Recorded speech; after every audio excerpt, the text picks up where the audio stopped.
જેટલા પણ યુવાનો મને મળે છે એમને એમ છે કે મારે બિઝનેસમેન બનવું છે, અમારે કંઈક ધંધો કરવો છે, સેલ્ફ મેડ બનવું છે, એન્ટરપ્રેન્યોર બનવું છે. પણ કેવી રીતે બનીએ? પૈસા નથી, સમજ નથી, પણ કંઈક કરવું છે. જોબ નથી, માટે ધંધો કરવો છે. પેલો કરે છે, માટે મારે ધંધો કરવો છે.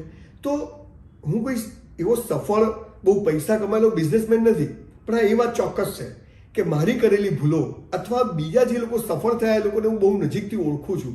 અને એ લોકોએ જે કર્યું એ કરવાથી આપણે થઈશું એની ગેરંટી નથી, પણ એ ચીજો આપણને મદદ કરશે ચોક્કસ, કે જેથી ભવિષ્યમાં આપણી નિષ્ફળ જવાના ચાન્સ બહુ ઓછા થઈ જાય. આવી થોડીક વાતો મારે આજે તમારી જોડે શેર કરવી છે. પહેલું તો એક ચીજ યાદ રાખવી કે ધંધો એ ધર્મ છે. ધંધો, બિઝનેસ પૈસા કમાવાનું સાધન નથી, એ ધર્મ છે. આ ચીજ સૌથી પહેલા આપણા મગજમાં સેટ રાખવી જોઈએ. આજે લોકો ધાર્મિક બનવાની વાતો કરે છે, હિન્દુ મુસલમાન બનવાની વાતો કરે છે, પણ સફળ બિઝનેસમેન કેમ થવું, એક નાનો બિઝનેસ શરૂ કરીને પણ મસ્ત મોટું વટવૃક્ષ કેમ બનાવવું, એ કોઈ વાત કરતું જ નથી.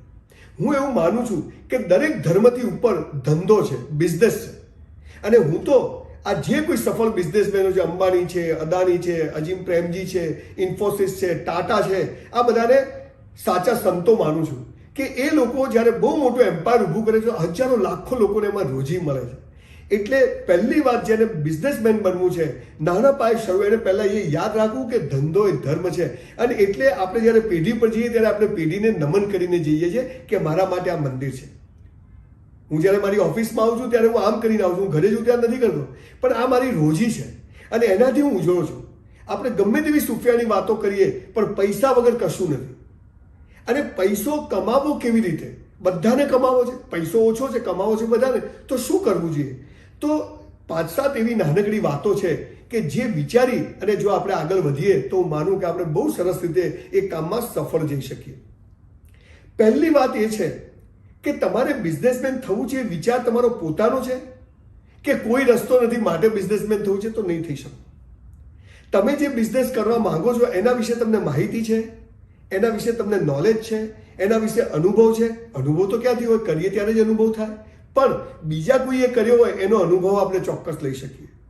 તો હું એવું માનું છું કે પહેલી વાત કે મારે બિઝનેસમેન થવું છે, મારો પોતાનો વિચાર છે. મજબૂરીથી કંઈ નથી કરી શકતો માટે નહીં, મારે કરવો છે. કે ધંધો એ ધર્મ છે, એ પહેલી વાત હું મારા જહેનમાં ઉતારી દઈશ. એટલે જેને સફળ બિઝનેસમેન થવું છે એને પહેલી વાત કે ધંધો એ ધર્મ છે અને પૈસા વગર કશું નથી. આ વાત સમજ્યા પછી આપણે એ ઈશ્વરનો અવાજ છે મારી અંદરથી આવેલો, માટે હું એમાં સફળ થઈશ એવો ઈશ્વર પર આપણો ભરોસો હોય. પછી આપણે શ્રી ગણેશ કરવા. બીજી વાત, આપણે બિઝનેસમેન થવું છે, આપણે આઈટી રિટર્ન ફાઇલ કરીએ છીએ. સરકારની લિમિટ 5 લાખની છે, તો 5 લાખનું રિટર્ન ફાઇલ કરી ત્યાં સુધી કોઈ ટેક્સ નથી. તો શું આપણે 3 વર્ષથી આપણે આઈટી રિટર્ન ફાઇલ કર્યા છે? એમાં ટ્યુશનની આવક, રમતગમતની આવક, કઈ જાતની આવકો તમે કરી શકો, બતાવી શકો અને એક બેલેન્સ શીટ, પાન નંબર લઈને તમે કરી શકો. જેથી હું એ બિઝનેસનો પ્રોપરાઇટર છું કે પાર્ટનર છું, તો મારી પાસે એક ગવર્મેન્ટનું મારી પાસે ફીડબેક છે કે ભાઈ મેં મારી આવકને બતાવી છે, મેં ભલે મારો પગાર આવતો તો 2 લાખ તો મેં મારો બતાવ્યો છે. આ સમજ, એટલે પહેલી મારે પોતે બિઝનેસમેન બનવું છે.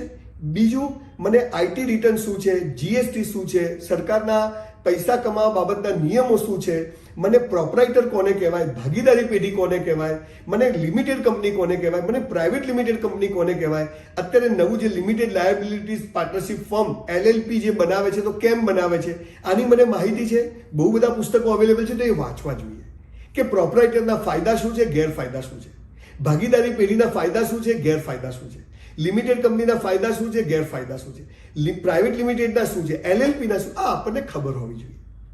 એટલે એક જે ગવર્મેન્ટનું જે સ્ટ્રક્ચર છે એના વિશે આપણને બિલકુલ પાયાની ખબર હોવી જોઈએ કે આ કરશું તો આ લિમિટેશન છે ને આ રીતે આ બિઝનેસ થઈ શકે.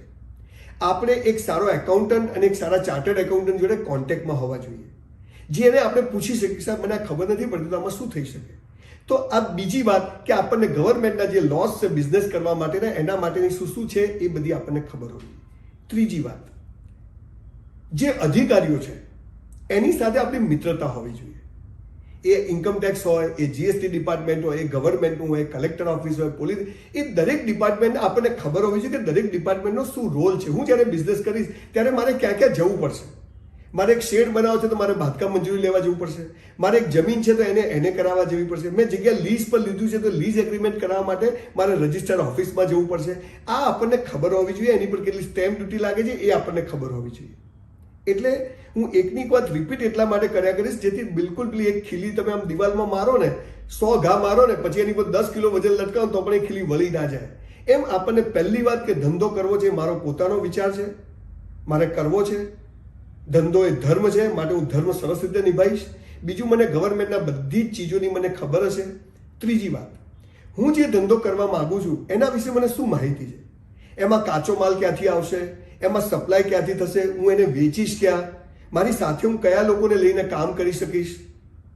આ બહુ ક્લિયર વિઝન હોવું જોઈએ. તમારે એક દુકાન કરવી છે, એક ફેક્ટરી કરવી છે, એક મોટું મસ્ત મોટું એમ્પાયર ઊભું, તો તમને આજે દેખાવું જોઈએ કે આવી રીતે મારું ગેટ હશે, આવી રીતે મારો અંદર માણસ બેઠો હશે, આવી રીતે મારું રિસેપ્શન હશે, મારું આ હશે. જે કોઈ ધંધો કરવો હોય, જ્યાં સુધી એ ક્લિયર નહીં દેખાય ત્યાં સુધી તમે કશું નહીં કરી શકો. એટલે એનો અનુભવ લો. આગળ આપણે બિઝનેસ કરવો, ધારો કે 10 લાખ રૂપિયાનો બિઝનેસ કરવો છે તો મિનિમમ 3 લાખ રૂપિયા મૂડી આપણી પાસે પોતાની હોવી જોઈએ, મિનિમમ. પછી 7 લાખ આપણે બેંકમાંથી ફાઇનાન્સ લઈએ. પ્રાઇવેટ ફાઇનાન્સ લઈને ક્યારેય ધંધો કરવો નહીં. 100 માંથી 99 જણા નિષ્ફળ ગયા છે. બેંક ફાઇનાન્સ લેવાનું, બેંક માટે બેલેન્સ શીટ હોય, આપણા ધંધાનો પ્રોજેક્ટ રિપોર્ટ હોય કે હું આવો બિઝનેસ કરવા માંગુ છું, હું આ ચીજો કરીશ, એમાંથી હું આટલું કમાઈશ. તમારી પાસે વિચાર હશે ને તો પણ તમે સારા બિઝનેસમેન બની શકશો. પૈસાવાળા બિઝનેસ કરે છે એના કરતાં સારા વિચારોવાળા લોકો સારો બિઝનેસ, પણ એ વિચારને ઇમ્પ્લિમેન્ટ કરવા માટે આ એની પ્રોસિજર છે. એટલે પહેલા 2-3 વર્ષ હું માનું છું કે જે બિઝનેસ કરવો હોય એવા લોકોના ત્યાં આપણે અનુભવ લેવા માટે જોબ કરવી જોઈએ, કામ કરવું જોઈએ, કોઈનું ફ્રી કામ કરવું જોઈએ. જ્યારે કંઈ કામ ના હોય ને, આપણને કોઈ ટેકો ના કરતો તો આપણે કોઈકના ટેકા બની જવાનું. જ્યારે ખરેખર આપણે કંઈક કરવું હોય ત્યારે પગારની રાહ જોયા વગર કોઈ માણસ આપણે એમ લાગે કે આ સફળ બિઝનેસમેન છે એની જોડે 2-3 વર્ષ કામ કરો, 1000 દિવસ, અને એનો બરાબર અનુભવ લો કે યસ, હવે હું સમજી ગયો છું કે આમાં અહીંથી માલ આવશે, અહીંયા વેચીશું, આટલામાં આવશે, મારી આ લાગત આવશે, મારું આ થશે, મારું આ રીતે આ કામ પૂરું થશે. પછી તમારી પાસે જે બેઝિક મૂડી છે એ બેઝિક મૂડીથી હું ધંધો શરૂ કરીશ તો શું હું બીજા 1000 દિવસ સર્વાઈવ થઈ શકીશ? મારો બિઝનેસ નહીં ચાલે તો હું પગાર ચૂકવી શકીશ? મારો ધંધો નહીં ચાલે તો હું લાઇટ બિલ ભરી શકીશ? હું મારું ઘર ચલાવી શકીશ? આ બધી નાની નાની ચીજો આપણે વિચારતા નથી અને ક્યાંકથી 10-20 લાખ લઈને ધંધો કરીએ છીએ અને પછી એ ચલાવવા માટે રોજ પૈસા શોધીએ છીએ, પછી બજારમાંથી લઈએ છીએ અને સરવાળે આપણે થાકી જઈએ છીએ. એટલે 1000 દિવસ કોઈની જોડે અનુભવ લો અને બીજા 1000 દિવસ સુધી તમે જે ધંધો શરૂ કરો છો એમાં વકરો થાય કે ના થાય તો તમે એમાં સસ્ટેન કરી શકશો, તમે એને સર્વાઈવ કરીશો તો જ કરજો, બાકી કરતા નહીં. 100% હશે પણ બધું જશે. એટલે નવા 100 માંથી 90 બિઝનેસમેનો નિષ્ફળ જાય છે. એનું કારણ કે ન અનુભવ હોય છે, ન પોતાની મૂડી હોય છે, 2-4 મિત્રો ભેગા થઈને પૈસા કાઢે છે અને પછી ખેંચમતાણી થાય છે અને સરવાલે બિઝનેસ, અને પછી એ લોકો ડિપ્રેસ થઈ જાય કે યાર અમારે તો પ્રથમ ગ્રાસે જ મક્ષિકા થયું. આવું કરશો નહીં. આપણને દરેક ચીજની નાનામાં નાની ચીજોની આપણને ખબર હોવી જોઈએ. આપણે જે કરવું છે સરસ કરવું છે. કોઈએ ના કર્યું કંઈક જુદું વિચારીને કરવું છે. બધા જે બિઝનેસ કરે એનાથી કંઈક જુદો કરવો છે, પણ એનો અનુભવ લેવો છે. થોડી કેપિટલ આપણી પોતાની બનાવી છે, બેંક લોન સિવાય બિઝનેસ કરવો નથી. આ બધું જો આપણે કરીશું તો આપણા નિષ્ફળ જવાના ચાન્સ બહુ જ ઓછા બહુ જ ઘટી જશે અને સફળ થવાના ચાન્સ બહુ બધા વધી જશે. તમે એક બિઝનેસ કરો છો, તમને એમ થાય છે કે ના મારો વિચાર છે, હું મારા જ પૈસાથી કરું. એવું નહીં કરશો. જો પૈસો બનાવવો હશે ને તો લોકોને જોડવા પડશે. આપણા દેશમાં ધાર્મિક લોકો ભેગા થાય છે, ધર્મના નામે ભેગા થાય, બિઝનેસમાં લોકો ભેગા થતા નથી. તમારા મિત્રો હોય, સગાવાલા હોય, બેસી તમારો આખો પ્રોજેક્ટ સમજાવો કે આ મારો પ્રોજેક્ટ છે, મને એમાં છે કે અમારે 10 લાખ લગાવીશું તો આપણે દર વખતે 1 લાખ રૂપિયા કમાઈ શકશું. તો આપણે 1 લાખ રૂપિયા હું જ લઈ લઉં. ના, 10 લાખ 1 લાખ 10 જણ હોય કે બધાને 10-10 હજાર મળશે. બહુ ટ્રાન્સપરન્સી, કોઈ ગોળ વાત નહીં, બધું કાગળ પેપર પર લખી અને જો આપણે કામ કરીશું તો હું માનું છું કે તમે એટલું સરસ રીતે કામ કરી શકશો. મને જ્યારે ઘણા બધા લોકો મેસેજ કરે કે સાહેબ બિઝનેસ કરવો કેવી રીતે કરવો, મેસેજ પર શું જવાબ આપો? ઘણા ફોન કરીને પૂછે કે હું 5-10 મિનિટમાં એમને શું સમજાવી શકું? ફરીથી આખી પ્રોસેસ એકવાર કહું છું. પહેલાં ધંધો એ ધર્મ છે, એ અંદર ઉતારી દો. બીજું એનો અનુભવ છે. ત્રીજું એ શરૂ કર્યા પછી હું એને સસ્ટેન કરી શકીશ. ચોથું મારા દરેક ડિપાર્ટમેન્ટ સાથે મારા અનુભવ હોવા જોઈએ કે કયું ડિપાર્ટમેન્ટ મને ક્યાં કામ આવશે, ક્યાં કલેક્ટર ઓફિસ કામ આવશે, ક્યાં પોલીસ ડિપાર્ટમેન્ટ કામ આવશે, ક્યાં મને ગવર્મેન્ટની રજિસ્ટ્રાર ઓફિસ કામ આવશે. આ આપણને ખબર હોવી જોઈએ. પછી હું બજારમાંથી પૈસા બોરો નહીં કરું. હું પ્રાઇવેટ જ મારા પોતાના જે હશે અને પ્લસ મારા જે બેંકની હું લોન લઈશ એમાંથી હું આખો બિઝનેસ શરૂ કરીશ. આજે ગવર્મેન્ટની ઘણી બધી યોજનાઓ છે એન્ટરપ્રેન્યોર બનવા માટે, પણ આપણને ખબર નથી તો ગવર્મેન્ટની શું યોજનાઓ છે એનો આપણે લાભ લેવો જોઈએ. આ બધી બેઝિક વાતો છે સમજવા માટે. પણ હું એકલો જ ધંધો કરું, હું જ બધું ખાઈ જઉં, આપણા જેવા ઘણા બધા લોકો છે જેને પૈસા કમાવા છે. 10 લાખ રોકીને આપણે એક ધંધો કરીએ, 10 લાખ વાળા 10 જણા ભેગા થઈને 1 કરોડ રૂપિયા રોકીને ધંધો કરીએ અને 10 જણા કામ કરીએ તો બહુ સરસ ધંધો ચાલી શકે.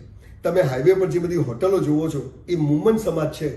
50-100 જણા એક હોટલમાં ભાગીદાર હોય અને શેઠ જ કપ રકાબી ધોતો હોય. કોઈ કામ નાનું નથી હોતું, પણ શેઠ બની જઈએ ને એ સૌથી નાનું કામ છે. એ જ માણસ સફળ થાય છે જે સૌથી પહેલા નોકર બનવા તૈયાર હોય, સૌથી પહેલા નાનું કામ કરવા તૈયાર હોય, સૌથી પહેલા ટોયલેટ બાથરૂમ સાફ કરવા, પોતાની ઓફિસ સાફ કરવા તૈયાર હોય છે. આ બધી ચીજો કરી અને તમે નાના પાયે શરૂ કરશો, બધાને રાતોરાત કરોડપતિ થઈ જવું એમ થવાતું નથી. એટલે બહુ સાહસનું કામ છે, પણ તમે રિસ્ક નહીં લો તો લાઈફ રિસ્કી થઈ જશે. પણ રિસ્ક લેવું છે ગણતરીપૂર્વકનું લેવું છે. શરૂ કરતા પહેલા બધું વિચારવું છે, શરૂ કર્યા પછી કશું વિચારવું નથી. આ પાયાની વાતો સમજી અને તમે જો કામ કરશો તો તમને કોઈ તકલીફ નહીં પડે. અને છેલ્લી વાત, તમારો પરિવાર તમારી સાથે નહીં હોય તો તમે સર્વાઈવ નહીં થઈ શકો.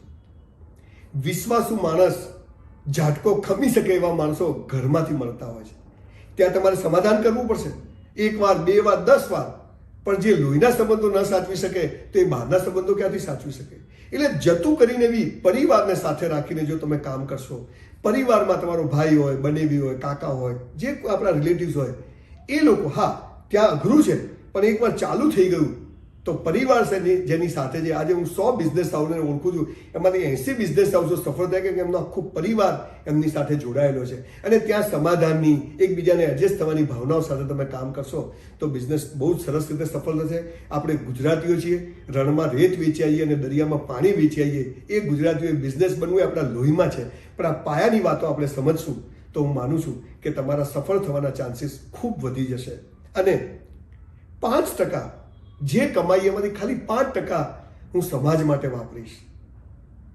આ ભાવના રાખશો એનો મતલબ કે ભગવાન સીધા આપણા ભાગીદાર બની જાય છે. તો તમે બહુ સરસ રીતે કામ કરી શકશો. પરિવારને સાથે રાખો, અનુભવ લો, પોતાની મૂડીથી જ રમવું. ભલે વાર લાગશે, 10 વર્ષ પિરામિડ બનાવવું તો વાર લાગે, પણ રાતોરાત 2 વર્ષમાં સફળ થઈ જવું, 10 કરોડનું ટર્નઓવર કરવું 5 વર્ષમાં, એ બધા લોકો સપનાઓમાં પૂરા થઈ જાય છે. સપનાઓ જોવો, સપનાઓ પૂરા, બધી વાતો છે. મોટિવેશનલ સ્પીકરોની વાતો સાંભળવા જઈએ જે લોકો આપણને હવા ભરે છે, તુમ કર સકતે હો, યુ કેન, વી કેન, અને આપણે કૂદી પડીએ. 4 દિવસમાં હવા નીકળી જાય છે એમ કે ચાલો આ ભૂલ કરી. મેં પણ મારા જીવનમાં કોઈ ઇલેક્શનો લડ્યા તો મને એમ થયું કે મારે નહોતા લડવા જેવા. મેં ફિલ્મો બનાવી તો મને એમ થયું કે મારે નહોતી બનાવવા જેવી. મેં ગાર્મેન્ટ બિઝનેસ કર્યું તો મને થયું કે મારે નહોતો કરવો જોઈએ. આ બધી ભૂલોના કારણે ઘણા બધા રૂપિયા મેં ખોયા છે. એટલે આ નાની નાની ચીજોથી આપણે જો શરૂઆત કરીશું તો હું માનું કે બહુ જ સરસ રીતે તમે કામ કરી શકશો. અને એકવાર નક્કી કરો, અને એ અહીંથી થવું જોઈએ.